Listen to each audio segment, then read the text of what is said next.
I took this picture on an old-fashioned camera almost 25 years ago when I was a Peace Corps volunteer in the Gambia, West Africa. And I learned a lot from these kids. And it's my hope that you can learn something from these kids as well. And what I'm exploring tonight are the values and guiding principles underneath sustainability that can be useful here in Asheville. Shortly after arriving in the Gambia, I got a new name. My name is Bakari Cisse, and I was named after a chief and a mango variety. And just like my Gambia name, sustainability has many meanings. You've heard some of them tonight.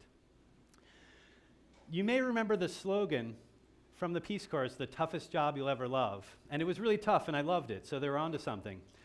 It evolved to be, how far are you willing to go to make a difference? And I went to the Gambia. It's in West Africa, surrounded by Senegal, a former British colony. I lived up country in a tiny little village, and it's the place where Alex Haley started the book Roots. I lived with these folks in Kolikunda, the Nyung family. And while I was there, I was thinking a lot about sustainability. And sustainability is, to me, it's the possibility that humans and all life can flourish on this planet for as long as possible. One of the most important lessons I learned while I was there was the deep sense of community that's important for sustainability. And I experienced community on such a deep level because of the generosity and caring and belongingness that the people in my village provided for me. Everyone felt welcome there, including me. And that community is such a critical part of sustainability as we move forward. I built some bridges, but they weren't physical bridges. They were social bridges between ethnicities, between villages, between individuals. And part of sustainability is about building better relationships with each other. And it's something that I learned and they were able to do tremendously.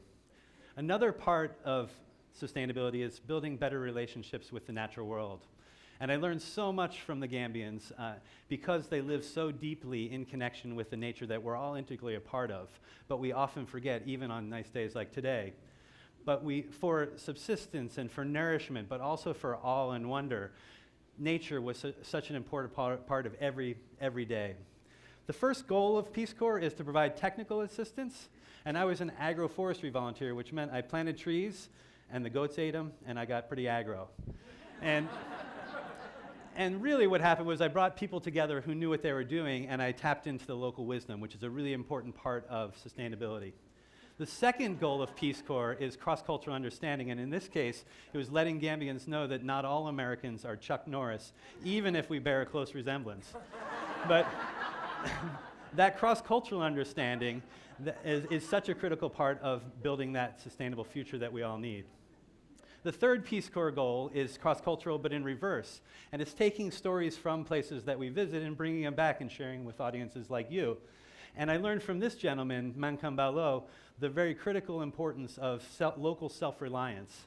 And that's so obviously a part of sustainability, but it's so difficult to do here. Alaji Sisal was one of my greatest mentors. He had been to Mecca 30 years before I was there. And he lived his life to make the environment a better place through his orchard, through his farm. And he did that through practicing lots of small experiments. And there's no question, as the environment is changing, we are all going to have to be engaging in small experiments as we move forward in the changing circumstances. I planted lots of trees.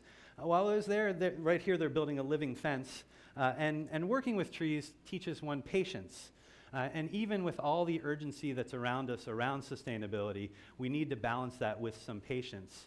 And that patience is so critical for getting the job done.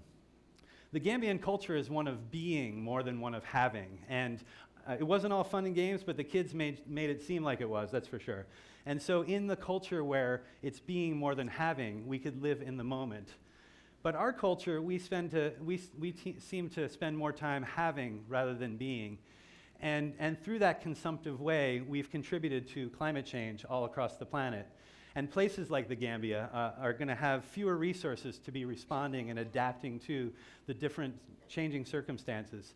But they have a lot of resilience. They have a lot of building blocks for resilience. And part of that comes from the community aspects that I talked about before. But one of the most important aspects of community is the sharing that happens there. Sharing food, sharing everything. Everything gets shared, and there's no question that we're going to need to share resources as we move forward in a sustainable world. I also had the opportunity to work with women on a regular basis, and women in the Gambia work harder than anyone I've seen anywhere on the planet ever. And I also had the opportunity while in the rice fields or in the gardens with the women to sing and dance and laugh and play. And that meaningful work combined with that playful joy is such an important part of building that sustainable future. I can't say that all values were expressed well there. There was a coup d'etat a year after I got there. This man, Yahya Jammeh, took over power and ruled the Gambia for 22 years, creating conditions that were better for some but worse for most people in the Gambia. But people still knew how to have a good time and celebrate. They knew how to dance, and they also knew how to mourn difficult times. And when it came time for me to leave the Gambia after 2.5 years, all of the women lined up and they started wailing and wailing and wailing when I left until tears burst out of my eyes. I did have the opportunity to go back to the Gambia on several occasions.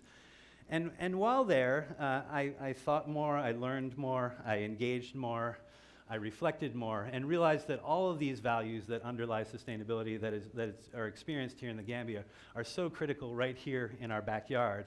And the question of how far are you willing to go to make a difference? The world has great needs, but all of the world's problems are right here in our backyard. And so the toughest job I've ever loved is trying to translate those values into behaviors and policies and business practices and decisions right here. My students have inspired me by committing their lives to building a more sustainable future, and hopefully you can too. And it'll be the tough job, but it'll be one that you'll love. Thank you very much.